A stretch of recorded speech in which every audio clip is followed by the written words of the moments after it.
नमस्कार साथियों, मेरा नाम संजय कुमार। इस वीडियो में हम हिमालय का अध्ययन करेंगे। जैसा कि आप जानते हैं, हिमालय को हम मुख्य रूप से 3 श्रेणियों के अंतर्गत रखते हैं, यानी बृहद हिमालय, लघु हिमालय और आपका शिवालिक हिमालय। जबकि ट्रांस हिमालय हिमालय का भाग नहीं माना जाता है, ये आपको ध्यान रखना है। ठीक है, ये कन्फ्यूजन बढ़ता है कि ट्रांस हिमालय क्या हिमालय का भाग है, नहीं है, ये आपको ध्यान रखना है। वहीं आपको ध्यान रखना है कि जो ट्रांस हिमालय है, ट्रांस हिमालय की कुछ श्रेणियाँ हैं जो आपको भलीभांति पता होनी चाहिए।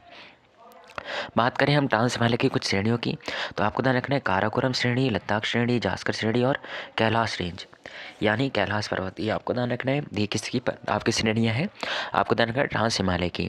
अर्थात कलेजा नामक ट्रिक से आप इनकी श्रेणियाँ ध्यान रख सकते हैं, इनकी श्रेणियों का क्रम ध्यान रख सकते हैं। यानी कलेजा में का से ध्यान रखना है काराकोरम, ला से ध्यान रखना है लद्दाख और जा से ध्यान रखना है जास्कर। वहीं अंतिम जो बची वो आपका कैलाश रेंज है, ये आपको ध्यान रखना है। इसके बाद आपका महान हिमालय शुरू होता है और फिर लघु हिमालय, फिर आपका शिवालिक हिमालय आता है। इस तरह से हम हिमालय का विभाजन कर सकते हैं, ये आपको ध्यान रखना है। ठीक है, ये भी आपको ध्यान रखना है। इसी की तरह अगर हम बात करें आपके ट्रांस हिमालय की, यानी हिमालय की श्रेणियों की, तो आपको जैसा कि बताया गया था कि हिमालय की मुख्य रूप से 3 श्रेणियां हैं। ठीक है, वो आपको ध्यान रखना है। ट्रांस हिमालय हिमालय का भाग नहीं माना जाता है। ट्रांस हिमालय का निर्माण हिमालय से पहले हो चुका है, इसीलिए इसको इसका इसका हिस्सा नहीं माना जाता, ये आपको ध्यान रखना है। पूछे जाते हैं कि भारत के कौन से ऐसे 11 राज्य हैं, ठीक है, जो हिमालय से अपनी सीमा साझा करते हैं, यानी हिमालय उनकी सीमाओं में उनकी सीमाओं में पड़ता है। तो आपको ध्यान रखना है उत्तराखंड और आपका हिमाचल प्रदेश, अरुणाचल प्रदेश, मणिपुर, मेघालय, मिजोरम, नागालैंड, सिक्किम, त्रिपुरा, असम और पश्चिम बंगाल। ये क्या है, आपके 11 ऐसे राज्य हैं जो हिमालयी राज्य हैं। 2 के हिसाब से राज्य ध्यान रखना है, जम्मू कश्मीर और लद्दाख।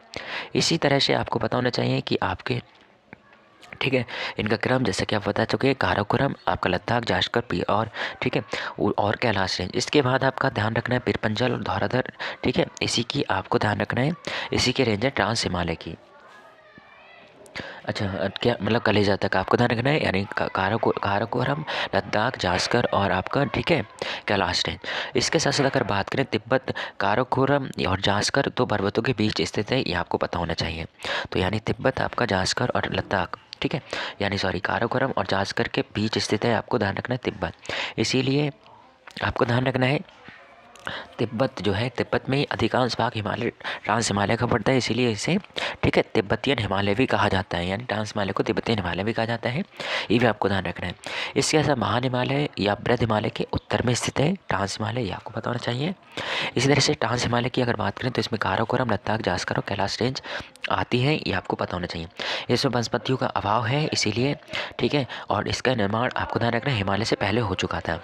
और इसमें आपको ध्यान रखना है कि आपको, ठीक है, ट्रांस हिमालय की सबसे ऊंची चोटी का नाम आपको पता होना चाहिए। तो ट्रांस हिमालय की सबसे ऊंची चोटी का नाम क्या है, आपको ध्यान रखना है माउंट, ठीक है, माउंट गॉडविन ऑस्टिन, यानी जैसे हम K2 बोलते हैं, इसकी ऊंचाई आपको ध्यान रखना है 8611 मीटर होती है, ये आपको पता होना चाहिए। काराकोरम का पुराना नाम जो है, ये आपको ध्यान रखना किशनगिरी है और काराकोरम श्रेणी पर ही आपका K2 पड़ता है, ये आपको पता होना चाहिए।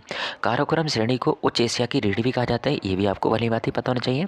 इस तरह से हम बात करें कि आपके काराकोरम श्रेणी पर कुछ पड़ने वाले प्रमुख ग्लेशियर, जैसे कि आपका ससाइनी ग्लेशियर, सियाचिन ग्लेशियर, हाइस्पर ग्लेशियर, ब्याफो, वाल्टोरो, चेमालुंगमा और खुर्दोपिन और आपका रिमो ग्लेशियर, पुनमा और बातुरा, ये कहाँ पर स्थित हैं, आपके काराकोरम श्रेणी पर स्थित ग्लेशियर है। सियाचिन ग्लेशियर में आपको महत्वपूर्ण बात ध्यान रखनी है, यहाँ से नुब्रा नदी निकलती है। पूछा जाता है नुब्रा नदी किस ग्लेशियर से निकलती है, तो सियाचिन ग्लेशियर से निकलती है।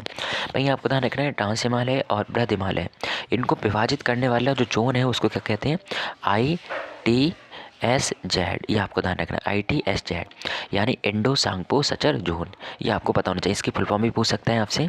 और इसके साथ साथ आपको ये भी ध्यान रखना है कि लद्दाख रेंज और जास्कर रेंज, इनके मध्य जो बहने वाली नदी है उसका नाम पूछ सकता है, तो उसका नाम आपको ध्यान रखना है, उसका नाम क्या है, आपका सिंधु, ये आपको ध्यान रखना है। सिंधु ऐसी नदी है जो आपकी लद्दाख रेंज और आपकी जास्कर रेंज के मध्य प्रवाहित होती है, ये आपको पता होना चाहिए। और आज के सेशन आपको ऐसा लगे आप लोग जरूर बताइएगा। नमस्कार, धन्यवाद।